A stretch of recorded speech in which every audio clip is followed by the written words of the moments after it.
Hi viewers, Pinki's lifestyle চ্যানেলে আপনাদের স্বাগত। সবাই কেমন আছেন আপনারা? আজকে নিয়ে এলাম চটপটি রেসিপি।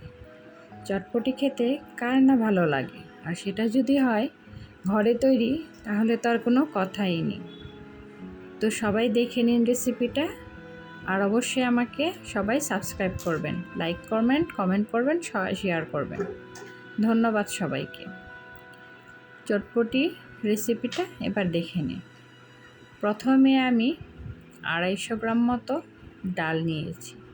ডালটা ভালো করে ধুয়ে 2-3 ঘন্টার মতো ভিজিয়ে রেখেছি, তাহলে ডালটা ফুলে যাবে, সেদ্ধ হতে সময় লাগবে না। তো ডালটা সেদ্ধ হওয়ার পর আমি ডালটাকে ভালো করে পরিষ্কার জল দিয়ে ধুয়ে নিয়েছি।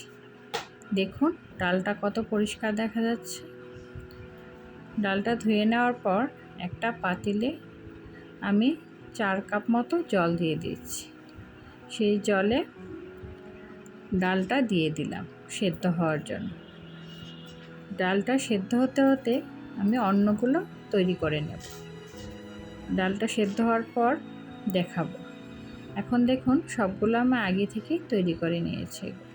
এখানে কাঁচামরিচ কুচি করা, কিছুটা পেঁয়াজ কুচি করা, শসা কুচি করা, টমেটো কুচি করে নিয়েছি, এখানে ডিম সিদ্ধ করে টুকরো করে নিয়েছি, ধনেপাতা কুচি করে নিয়েছি, আর কয়েক টুকরো আলু করে নিয়েছি। এটা থেতো করে দিয়ে দিব। তারপর এখানে বিট লবণ আছে, আর কিছুটা চাট মশলা আছে টেস্টিংয়ের জন্য। তো এর ফাঁকে দেখুন আমার ডালটা সেদ্ধ হয়ে গেছে। তো আমি আলুগুলো চটকে এর মধ্যে দিয়ে দিলাম। কিছুটা কাঁচামরিচ দিয়ে দিলাম কয়েক টুকরো, আর কিছুটা পেঁয়াজ দিয়ে দিলাম, কিছুটা ধনেপাতা দিয়ে দিলাম, এতে কিছুটা টেস্ট আসে। আর কিছুটা 1 চামচ লবণ দিয়ে দিয়েছি, এটা আমি স্কিপ করে গেছি। বা রাঁধুনি মশলা, চটপটি মশলাটা দিয়ে দিলাম। চটপটি মশলাটা দেওয়ার পর আমি এটাকে নাড়িয়ে নিব। নাড়িয়ে 4-5 মিনিট মতো জাল করে নেব। জাল করে নেওয়ার পর দেখুন আমার চটপটিটা রেডি হয়ে গেছে। টেক্সচারটা দেখুন কত ভালো এসেছে। তো আপনারা চাইলে আর একটু ঘন বা পাতলা করতে পারেন। তো আমার মনে হয় এইটাতেই অনেকটা ভালো লাগবে।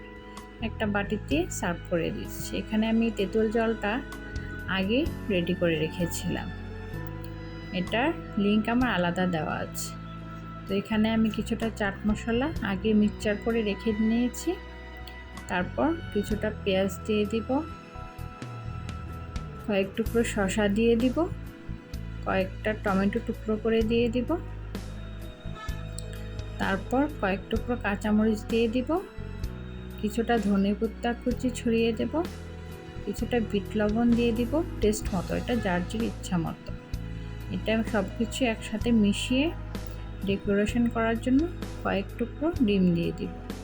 কেউ কম বেশি ডিমটা যার যতটা খুশি। আমার একটু কম ভালো লাগে, তাই আমি একটু কম দিয়েছি। আপনারা বেশি চাইলে বেশি করে দিতে পারেন। আর কয়েকটা ফুচকা নিয়ে নিলাম, এগুলো আমার নিজস্ব তৈরি ফুচকা। এগুলো ভেঙে টুকরো করে দিয়ে দিলাম। একটু লেবু দিয়ে দিলাম, লেবুর রসটা চটপটিতে অনেক ভালো লাগে। লেবুর রসটা চিপে নিয়ে দিয়ে দিলাম। সবাইকে অনেক ধন্যবাদ।